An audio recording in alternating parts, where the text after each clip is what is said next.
Well, right now I'm with my friend. I'd like for you to meet him. It's Michael Myers. I've had the opportunity and the privilege of knowing Michael now for a few years now, and but our work arrangements have changed. And during that time, I've had the blessing of getting to know him on more of a day-to-day basis interaction, and it has been a blessing to know him. Lately, he's had some things that's happened in his life that uh, had really caused him uh, hurt and a problem, and it was he lost his father. And he had called and shared with me a story about him and his dad, and it just meant a lot to me. And I wanted Michael to be able to come on and be able to share that. Because anytime that you share and confide a moving story like Michael had shared with me, I believe others uh, should hear this story. And folks, I want you to understand. Um, uh, this is difficult for Michael sometimes to talk about his father, but he loved him very much, but it is difficult, and it takes a lot of courage to get out there. But you know what? He's honoring his father by sharing this story with you. Michael, how are you? Oh, I'm just finer than a frog's hair split four ways. All right. Well, listen, it's good to have you, and I'm glad you agreed to do this Zoom video with me. And if you would kind of tell us a little bit about yourself. I was born and raised in Oklahoma. Grew up in Moore. Lived in here in Yukon for 19 years now. Have a great son. He's got a great start on his career. We're pretty close because I encouraged him to apply to where he's at now, and so he did it and got a job. So he's got his career going there, and we see each other uh, not as much as we'd like because of our work schedules. Um, but it's it's a good life so far. You know, Oh, like I well, said, like I said, my dad passed away in November, and so I'm spending a lot more time with mom, trying to help her with with things pertaining to my father's death. mhm. So it's a great time to spend time with her as Yes, well. Since then, yes. The do you uh, this the grief that you have to go through? There is a grieving process anytime you lose a loved one, and I realize that, and it's steps, and part of that grieving process is reflection on memories that you have, and I'm sure you have many more than what you have just shared with me. But the one memory that you had shared really hit my heart, and I knew that many needed to hear this, and from not only a preacher's viewpoint, but from just an individual viewpoint in this world who uh, I know that others listen. Children need dads like what you was describing to me, and and uh, and we need to be able to honor those lives and let others know, hey, there is a hope if we'll just be to get together and do what we need to do, and let a dad be a dad, be all the best dad he can be, and of course, from the preacher's viewpoint, coming from the Christian viewpoint, um, I say, listen, we need to be all that we can be in Christ.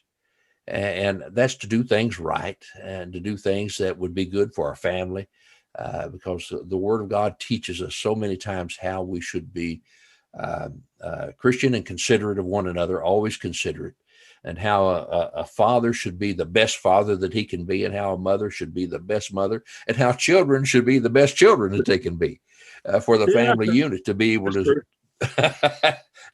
to survive. So, could you share with us the story that you shared with me? Um,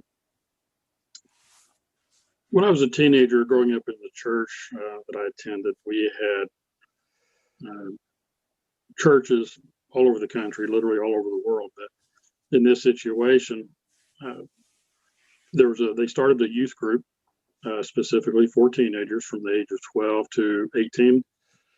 And part of it, the thing was, there was an athletic program set up, and track was one of them. And so this particular day, the last meet of the day was the 1 mile relay. And I was running the anchor leg because I was the fastest on the team at the time. And there were 3 teams, so we were guaranteed at least 3rd place, but the first team that won, they were done before I even got the baton. So they just blew everybody away. But the second came down to us and another team. And I got the baton last because the other team had already passed off, and they're going into the second turn, if you know anything about track. Well, I got the baton and just took off as fast as I could because I'm a competitor and I still am. And so by the time the 4th turn, the last turn came around, I had caught up with him. And we were neck and neck the last 100 yards. And I was trying my best, trying my hardest, giving it all I got. And I could see my dad walking onto the track.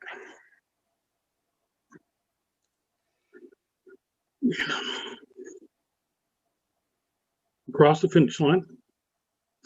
He knew I'd be exhausted. And I just fell into his arms. He didn't let me hit the ground. He supported me. He lifted me up. He kept me walking, because you stop walking or sit down right after you run, your legs will cramp up. So he didn't want that to happen. And he had his arm around me, holding me up. And somebody came along and patted me on the stomach and said, good run. And I just groaned and moaned. And Dad took his arm and slung it away and says, don't you do that. And so he stayed with me until I could walk on my own. And he was there for me. I did all I could. And he was there, supported me until I could stand on my own again. So, yeah, that's something I'll never forget, because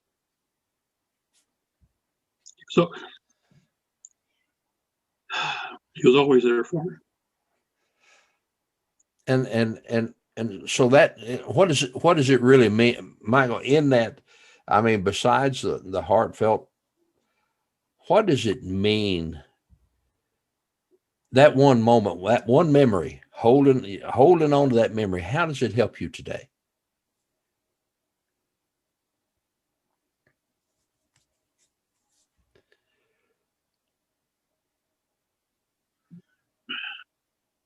Because of the support that he's always had for me.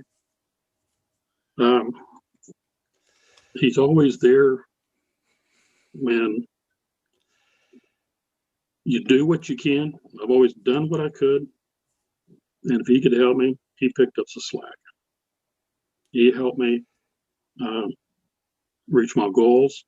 He was just always there for me. And sometimes he helped me and me not even knowing it until later on. As he loved me. You've heard the term, actions speak louder than words. Yes. As the best I recall, he never said, I love you to me. But you know what? That never bothered me, because his actions spoke volumes of what he did. Since then, that day and since then, he loved his kids, supported them, helped them when he could. And there's sometimes he had to, and sometimes he didn't want to, but he had to. So that was some of the right thing to do. And but as far as that action that day, there'll be a blessed memory with me forever. Did he let you learn things that sometimes you need to learn on your own? Oh, you silly man, you.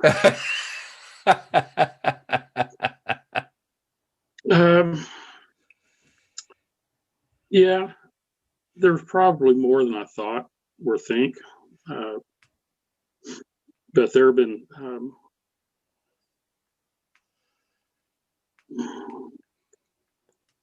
it's just part of life growing up. I can't think of anything offhand, but I know, there's some things that, like one time I bought a truck down in Dallas, towing it up, or towing the truck that I drove down and pick it up, towing it back. In the truck that I bought, the engine started overheating. So I called him. He goes, "Well, what do you want me to do about it?" I don't know, moral support, what?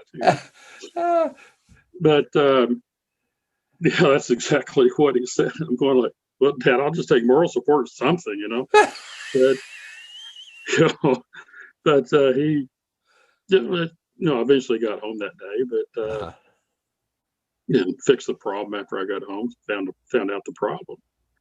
So because he was probably I was probably an hour and a half away. So there's really not a whole he could do about it.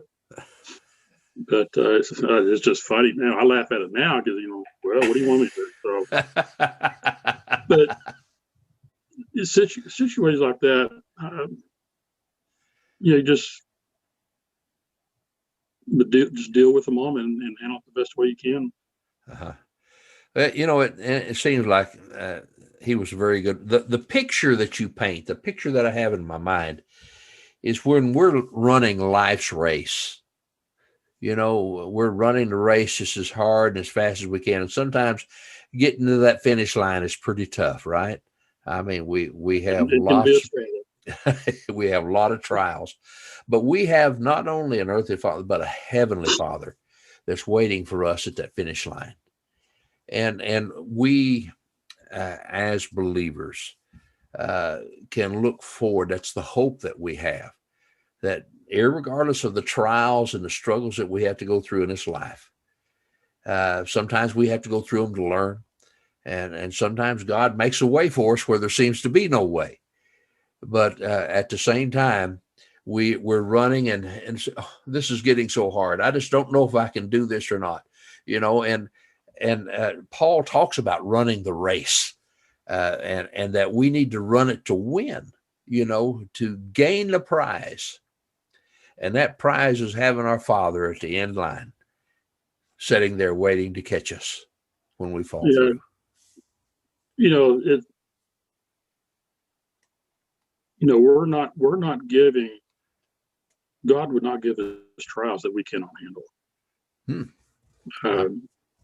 Because, he knows what's best for us. He knows what we can handle and what we can't handle. That's right. So, I mean, that's one of the things that answer your question. What did I learn from that day? For one, is that, you do the best you can. Yes.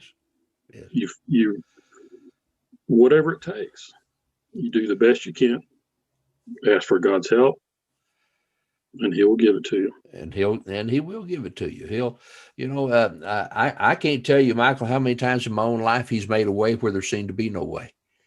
But the one resolve that I had in my life is I would not give up. And see, your dad saw that in you. You was not going to give up. You was going to try to win. You ran the race to win. And so that's something that we need to all understand. And I'm speaking to fathers out there everywhere that through the example, this small example that you shared with us of your dad, amazing act of love. We need fathers in children's futures. We need fathers who will be there for them here on earth as well. someone that you can call. Hey, what can I do when this happens? Even if he says, son, you're going to have to work through it. He's going to be teaching us one way or the other. But there's some statistics on this, on children who do not have fathers in the home. And they're 5 times more likely to commit suicide, 32 times more likely to run away. They're 20 times more likely to have behavioral disorders, 14 times more likely to commit rape, 9 times more likely to drop out of high school, 10 times more likely to abuse chemical substances, and 9 times more likely to end up in state-operated institutions. Ephesians 6, 1-4 says this, children, obey your parents in the Lord, for this is right. Honor your father and mother, which is the first commandment with promise, that it may be well with you and you may live long on the earth. And your fathers, do not provoke your children to wrath, but bring them up in training and admonition of the Lord. And there's many ways that we can provoke children. It's not just gouging them with a stick. Sometimes we can provoke our children by not doing enough. Sometimes we can provoke them from being too strict. There's a fine balance in raising a child. You have to teach them how to make right decisions, and then let them make some decisions, right or wrong or indifferent, and work through their struggle. That's part of life and growing that we have to go through. Now, we as parents, loving parents, we don't want to see our children have to suffer. We want to see them pull through it and shine, but sometimes we do them an injustice when we do too much for them instead of helping them work through it. So I think there's a fine balance that we need in there not to provoke children. And fathers are specifically charged with this. Don't provoke your children. Teach them. And your dad was one that seems to me like he taught you the value of things. He taught you the value of competition. He taught you the value of you made a decision, son. Now, what are you going to do about it? How are you going to work through this? Yeah, because he gave me 2 pieces of advice. That one of them was always learn 2 professions. In case one fails, you have a backup. That way, obviously you won't be out of be unemployed. You won't be doing minimum wage jobs. Yes. You provide a decent income for your family and take care of your family. And he's back when, man, it had been before I was 16, we had a garden that's probably a little over a 1/4 acre. And he brought an old Farm B or Farmall tractor, International tractor home, took the engine apart, rebuilt it, put it back together, fired up on the first try. So we took that old tractor out to the garden, and we planted. He said, you can plant any 2 vegetables you want. So I wanted beets and carrots. Well, we planted a little less than 50 pounds of potatoes.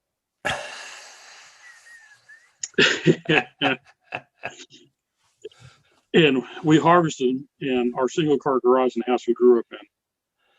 Most of that floor was covered with potatoes. Well, times got tough, but we always had a roof over our heads, and food on the table. Mainly, we had mashed potatoes one night, fried potatoes next night, fried, mashed, boiled. And I still love potatoes today. Don't get me wrong. But we harvested over 500 pounds of potatoes, and that was a staple that got us through tough times. Was our reaping of the garden of food. So, but we all worked hard. We all worked on the garden. It was a pretty big garden. I mean, it was big. But my point is that we all reap the benefits of what we all sowed. Mm-hmm. That's right. And that's what helped us get through the tougher times. Uh-huh.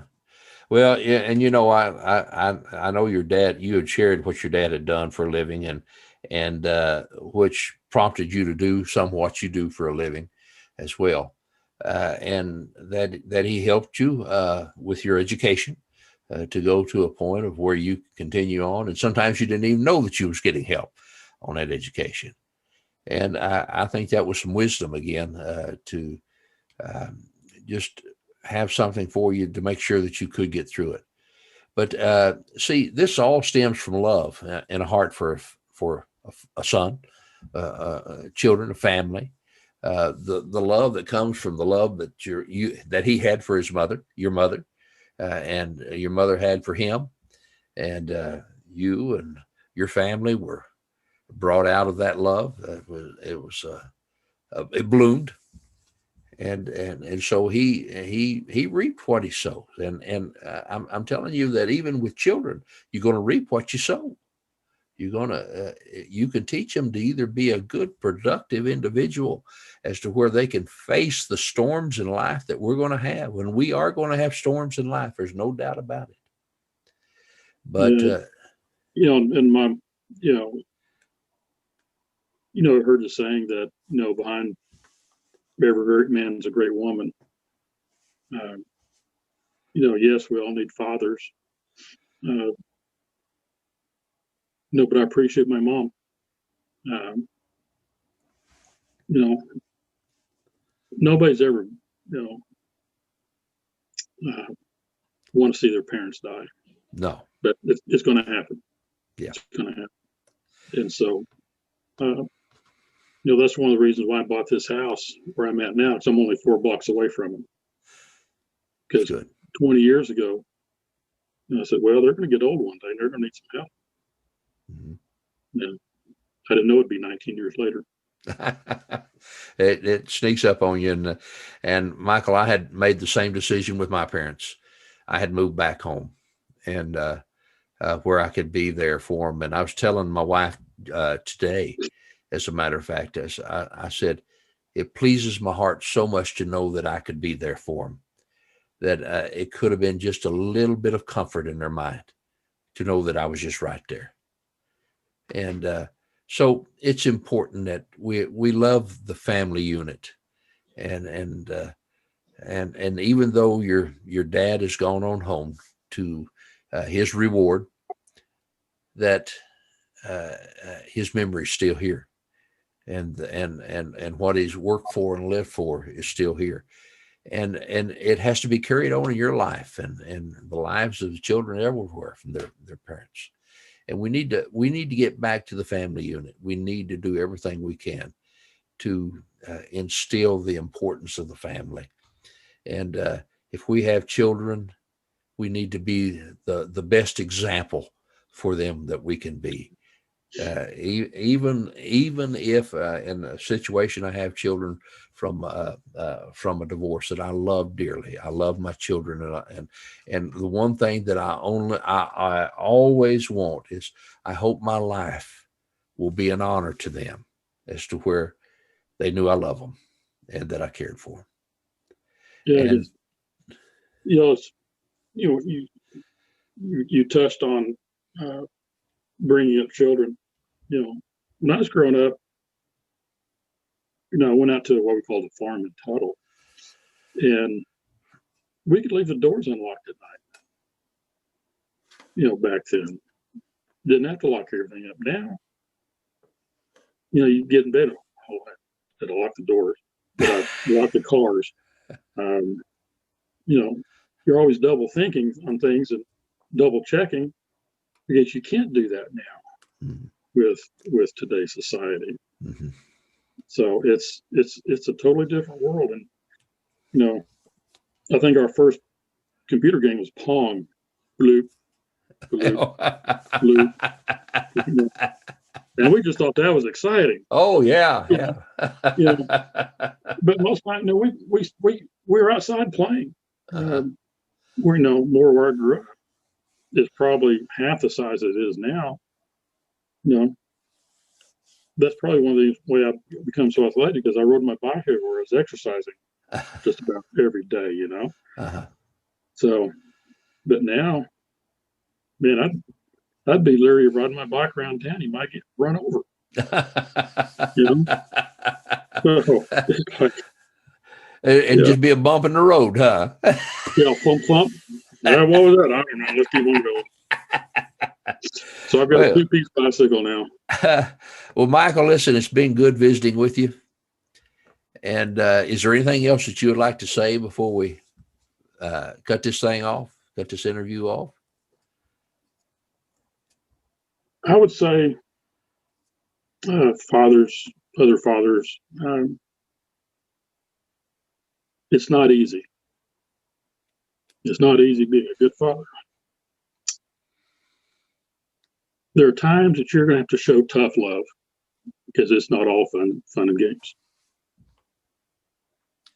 And that's only decisions that you're going to have to make, or they're going to have to make, to decide. You know, help as much as you can. Yes. You know, like I say, my dad helped me when I didn't even know it. Because when I lived out of town, I left a bank account open here.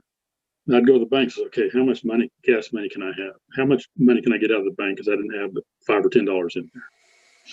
I'd check the balance. I got $200 in there.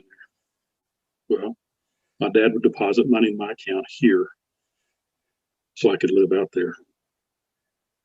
So the more you help your children, and whether other people know it or not, that's between you and your son. Try. Or your children. Try. Okay? Try. Don't boast about it. Try. Because that is something between your children and your father, or and your mother, for that respect. Because there's going to be times that you're going to help them and they're not going to know about it. And so it's just be the best father you can. Yeah. Amen. And try as best you can. Well, and I would like to add, to be at that finish line. Encourage them to run life's race as fast as they can, and be there if they fall. Hold them up. And we do have a Heavenly Father that is faithful to do that, and we need earthly fathers that'll do the same thing. Well, Michael, thank you so much for your time and your testimony concerning your dad. I do appreciate it, and I do consider you a good friend. And I thank you. You as well. Okay, well, I'll see you tomorrow. All right. Okay, bye-bye. Bye.